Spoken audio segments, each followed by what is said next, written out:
It's circular dynamics, right. हमने circular motion पढ़ा था, उसमें हमने वो था सर्कुलर काइनेमेटिक्स। काइनेमेटिक्स मतलब हम मोशन को स्टडी कर रहे थे, और सर्कुलर डायनामिक्स में हम क्या करते हैं, मोशन के कॉज को स्टडी करते हैं, right.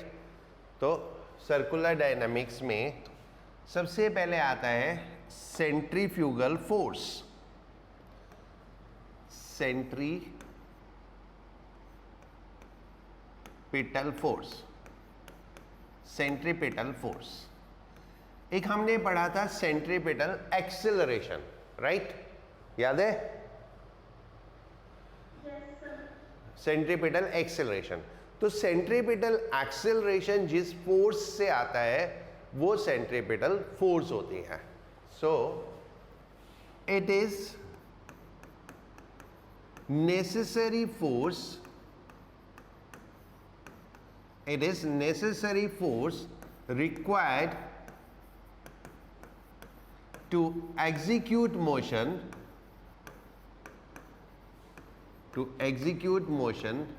along curved path।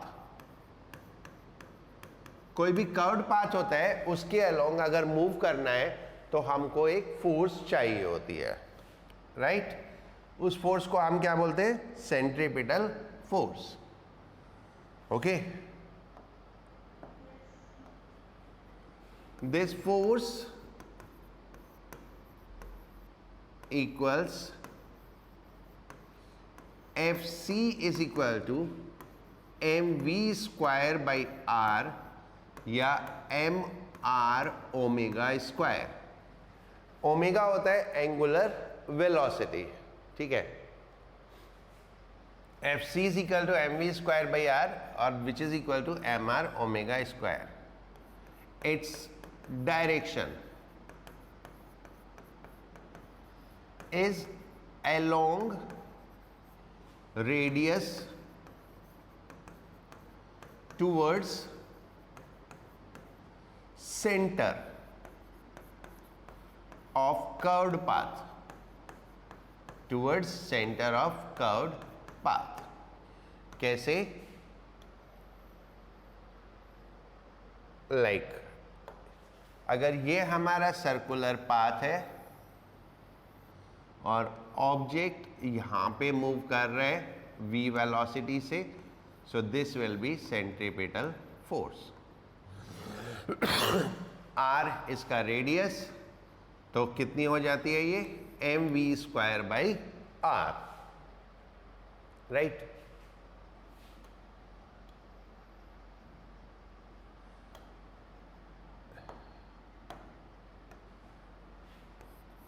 In a system, centripetal force,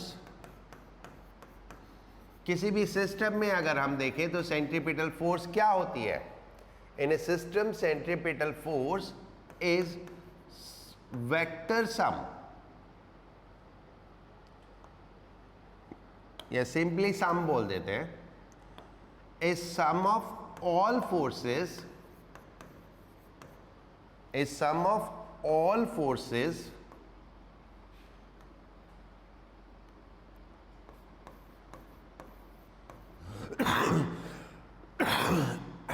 along radius, sum of all forces along radius taking direction towards center,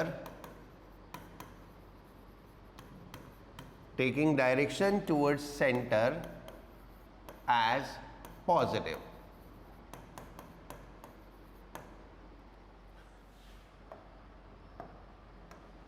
Now illustration of centripetal force। Centripetal force हम कैसे calculate करते हैं, ठीक है। ये एक पेंडुलम है,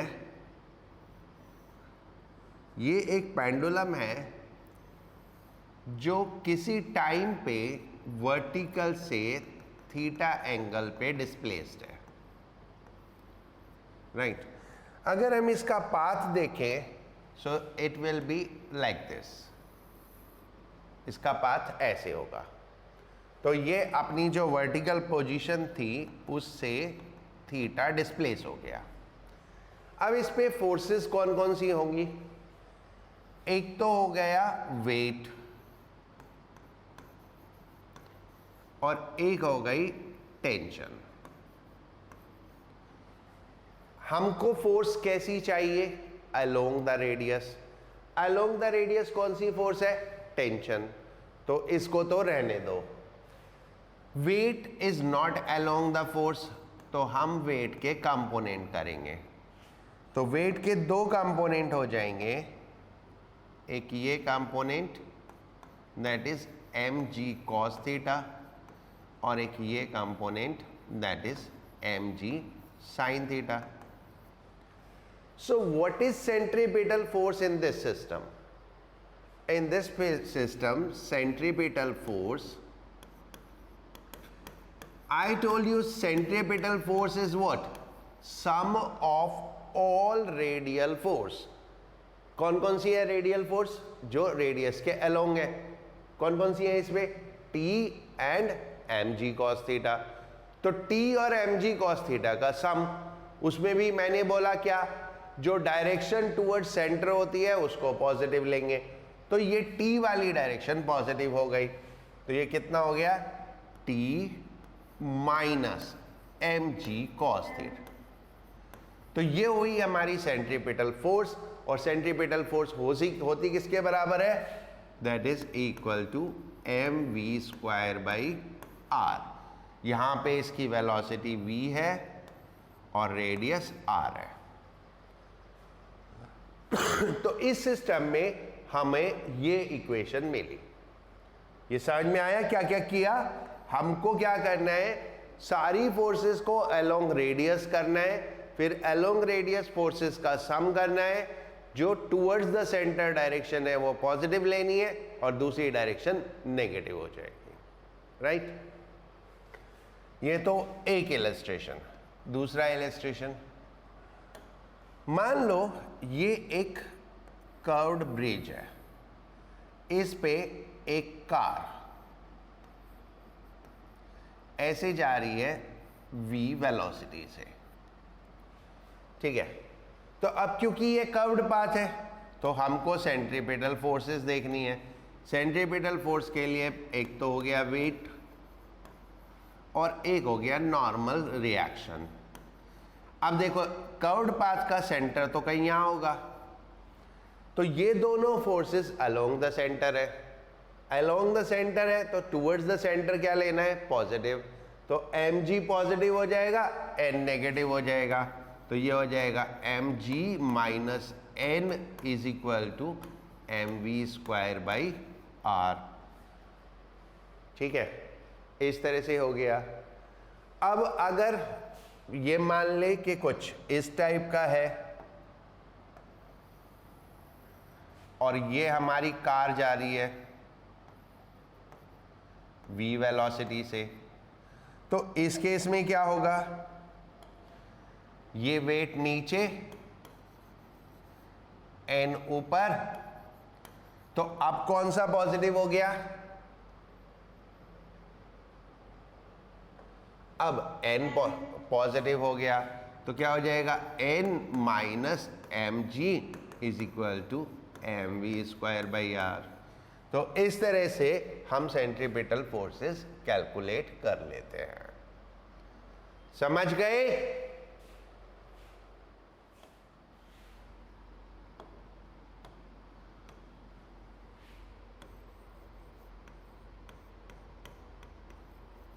motion in vertical circle.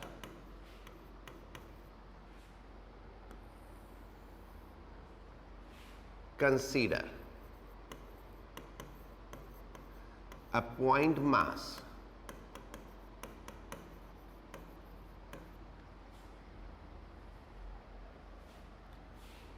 at one end of a string is being rotated, is being rotated in a vertical circle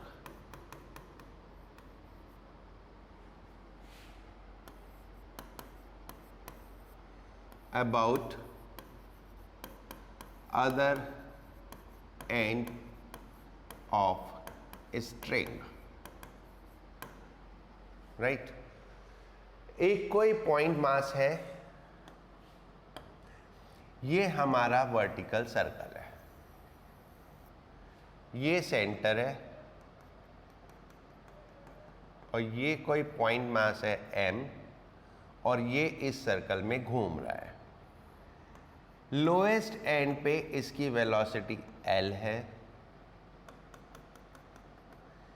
highest and पे इसकी वेलोसिटी vh है एंड कोई एक जनरल पोजीशन लेते हैं, वहां पे इसकी वेलोसिटी v है।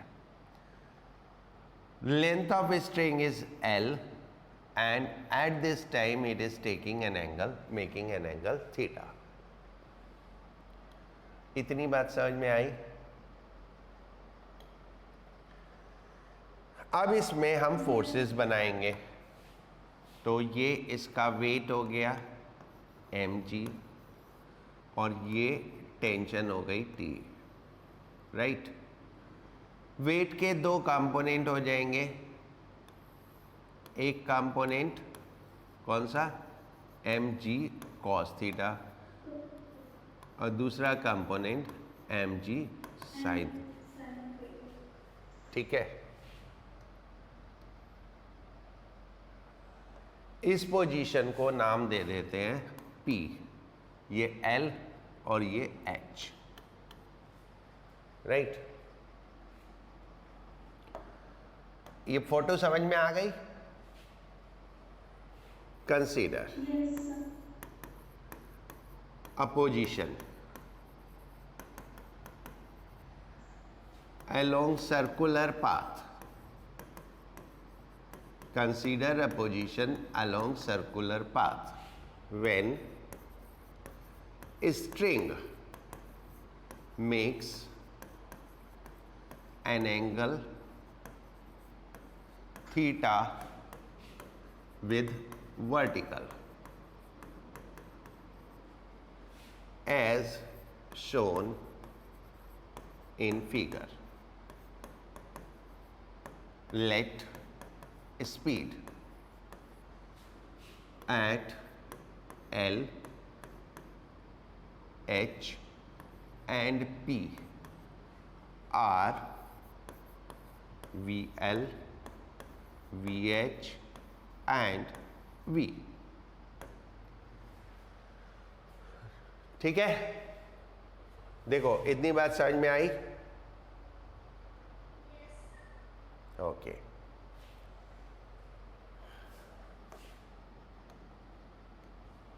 Now at P, T minus mg cos theta is equal to mv square by r, or T is equal to mv square by r plus mg cos theta।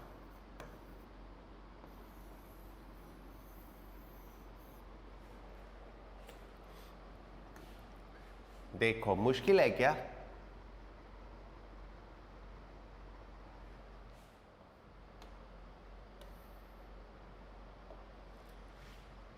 Now tension is maximum at lowest point,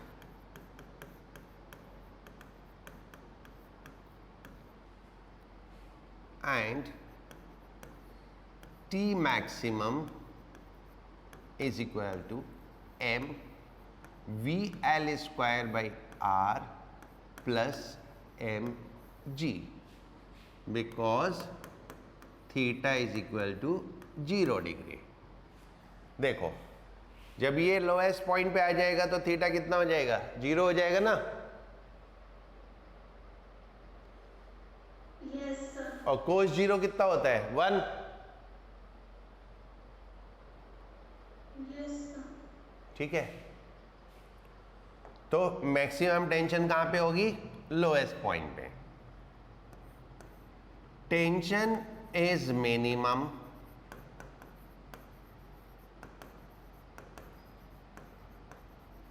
eight highest point, क्योंकि highest point पे speed भी तो सबसे कम होगी ना। Yes. And T minimum is equal to mvh² by r minus mg, क्योंकि highest point पे एंगल कितना हो गया, 180 डिग्री। तो किसी भी पॉइंट पे निकालेंगे तो क्या हो गया, mv² by r plus mg cos theta. Lowest point पे प्लस mg, हाईएस्ट पॉइंट पे minus mg।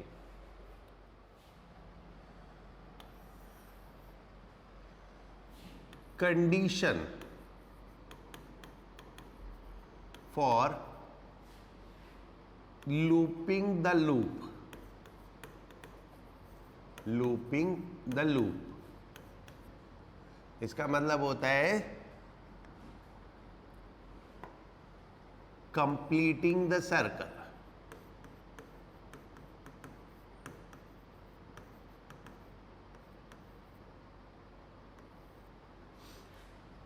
Right, object will complete motion along circular path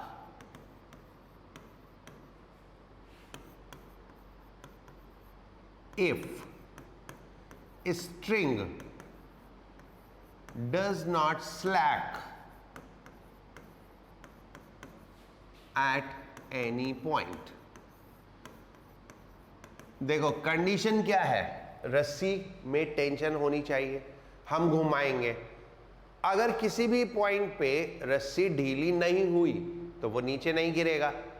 तो the what is the condition, object will complete motion if string do not slack at any point. अगर किसी point पे string slack नहीं होती है, that is T should be greater than equal to 0।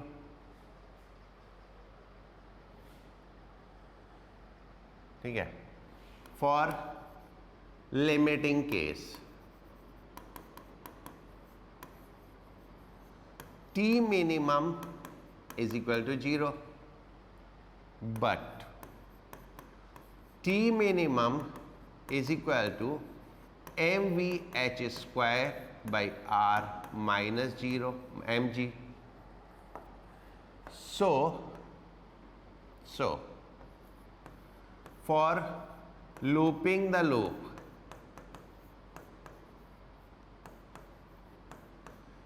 mvh² by r is equal to mg।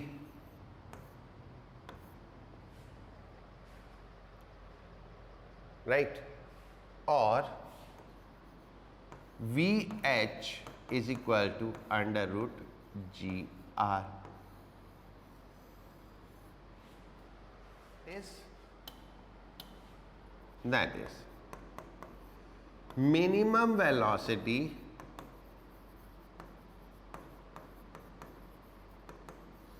at highest point is equal to root gr। तो ये तो minimum है, तो हम क्या बोल सकते हैं, हाईएस्ट पॉइंट पे वेलोसिटी या तो इतनी हो या इससे ज़्यादा हो। तो ये हमारी कंडीशन आ गई फॉर लूपिंग द लूप। यानी टॉप पॉइंट पे अगर इतनी वेलोसिटी होगी तो सर्कल कंप्लीट होगा, अदरवाइज नहीं होगा। ठीक है। कभी तुमने सर्कस देखा है? सर्कस, सर्कस में ऐसा एक ग्लोब होता है, उसमें एक आदमी ऐसे बाइक चला रहा होता है और वो टॉप पे पहुंचता है और तो भी नहीं गिरता। ठीक है, जब वो टॉप पे पहुंच जाता है तो इट इज लाइक दिस, तो उसकी वेलोसिटी यहां पे greater than equal to √GR होती है। अगर वेलोसिटी इससे कम हो गई तो ये बंदा ऐसे नीचे टपक जाएगा। समझ गए?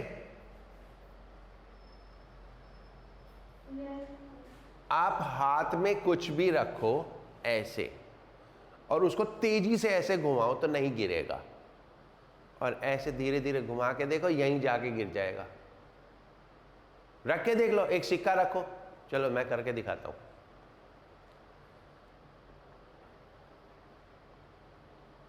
ये देखो, ये सिक्का, ये ऐसे हाथ पे रखा, ये देखो, एंड ये पूरा घूम गया। गिरा? नहीं गिरा ना। अब धीरे धीरे करके देख लो, राइट? तो what is there? Speed must be there. एक सैटेलाइट नहीं गिरता ना, सैटेलाइट ऐसे ही घूमता रहता है, गिरता नहीं है ना। क्यों? क्योंकि स्पीड उतनी होती है। तो यहां पे पूरा गेम किस चीज का है? स्पीड का। तो अगर आप हाई स्पीड से टॉप पॉइंट पास कर जाओगे तो नहीं गिरोगे। ठीक है, समझे बात को? Velocity at lowest point for looping the loop,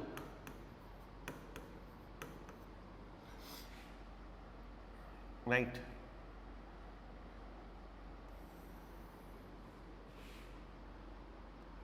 From lowest point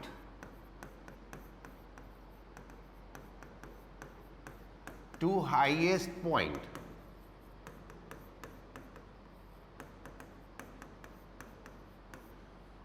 using v square minus u square is equal to 2gh.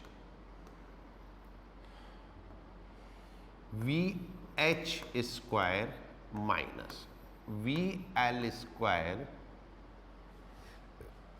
is equal to 2 minus g into 2r। r ही ले रहे थे ना हम।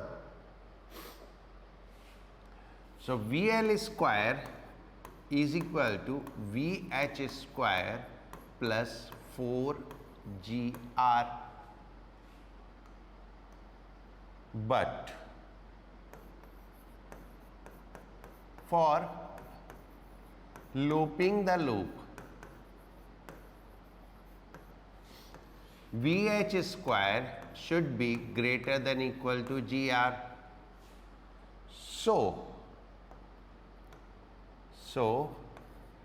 VL square should be greater than equal to 5GR, or VL should be greater than equal to √5GR. Correct? That is minimum velocity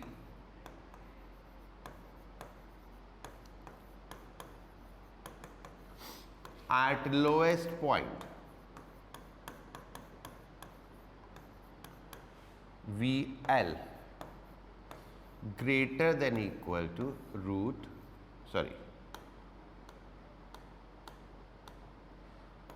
VL is equal to √5GR. तो minimum velocity lowest point पे कितनी होनी चाहिए? √5 g/r। तो ये हमारा circle था, इसमें ये लोएस्ट पॉइंट था, ये हाईएस्ट पॉइंट था और ये मिडिल पॉइंट था, राइट। यहाँ पे ऑब्जेक्ट था और ये वेलोसिटी vl थी, correct?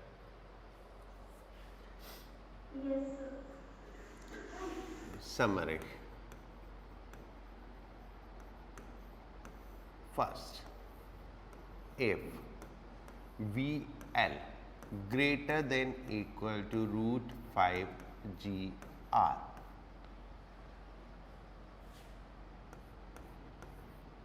complete circle. Agreed?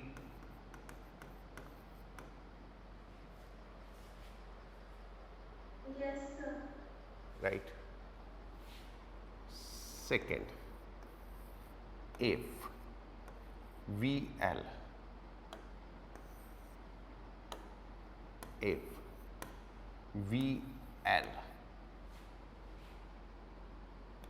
greater than 0, less than or equal to √2 g/r,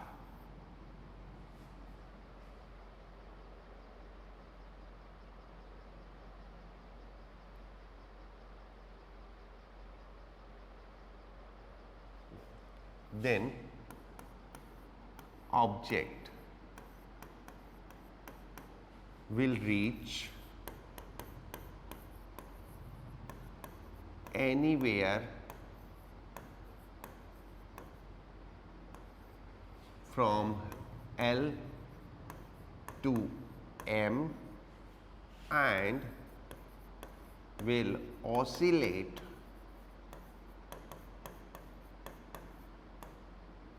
in lower and will oscillate, इतना बहुत है, ठीक है। अगर हमने इसको थोड़ी सी भी वेलोसिटी दे दी तो ये आगे चला जाएगा और फिर ये ऐसे ऐसे ऑसिलेट करेगा। मैक्सिमम कहाँ तक जा सकता है? यहाँ तक। √2 g/r से ये मैक्सिमम m तक जा सकता है, ठीक है। थर्ड, if √2 g/r से ज़्यादा है बट √5 g/r से कम है, then object will leave circular path anywhere between M and H to fall down, ठीक है। तो ये कुछ कंडीशंस हमारी डिराइव हुई। एक छोटा सा सवाल आपके लिए, find minimum tension required at lowest point for looping the loop। Loop complete करने के लिए लोएस्ट पॉइंट पे मिनिमम कितनी टेंशन चाहिए? इस पॉइंट पे टेंशन कितनी होती है?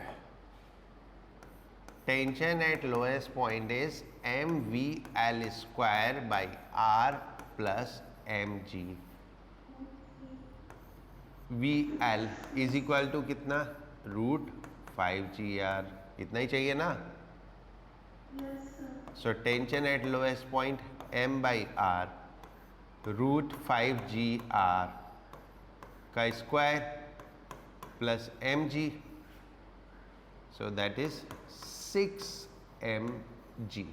कम से कम इतनी टेंशन चाहिए।